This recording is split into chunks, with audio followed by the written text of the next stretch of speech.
بسم اللہ الرحمن الرحیم۔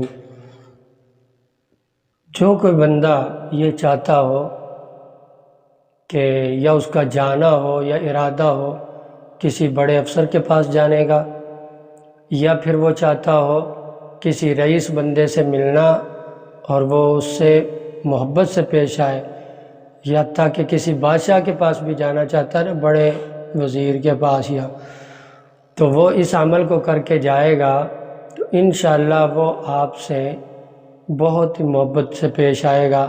اور وہ عمل یہ ہے، اتنا مشکل نہیں ہے، اور اس کا ورد آپ نے 3 دن اس طرح سے کرنا ہے، اور پھر چوتھے دن بھی عمل کرنا ہے۔ پھر اپنے اس عمل کو آگے کیسے جاری رکھنا ہے سنیے کہ پہلے آپ حضرات نے اس عمل کو 3 دن اس طرح سے کرنا ہے، 500 بار یہ پڑھنا ہے، یا رحمان کل شیء ورحمہ۔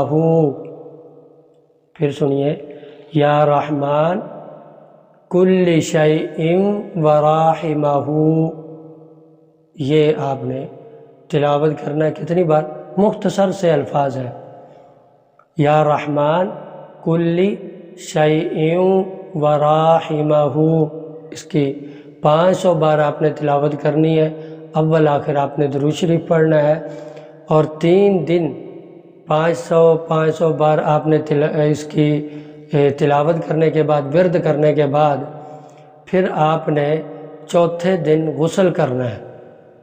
اور غسل جیسے غسل پاکی کا کرتے ہیں، ایسے ہی سنت طریقے کے ساتھ آپ کا ناپاکی نہ بھی ہو، پھر غسل بھی آپ ایسے ہی کریں۔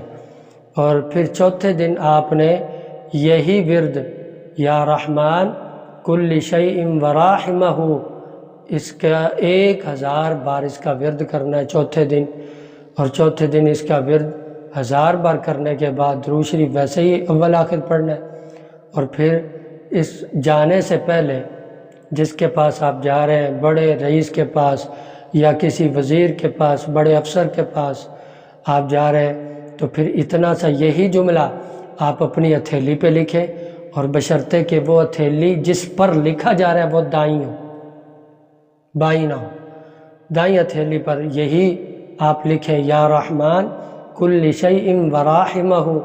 اس کا ورد لکھنے کے بعد آپ پھر اس کے پاس جائیں جس کے پاس آپ جانا چاہ رہے ہیں، تو آپ کو چند سیکنڈ منٹ اگر مل جائیں تو بہتر یہی ہے، آپ وہ اس کے سامنے بیٹھے اور پھر 15 بار اس کی اسی طرح ورد کریں اس کے سامنے بیٹھ کر، یا رحمان کل شیء ورحمہ، یہ 15 بار پڑھ کر ایسے تصوراتی طور پر ایسے قریب جا کے فو نہیں کرنا، وہ کہے گا اچھا۔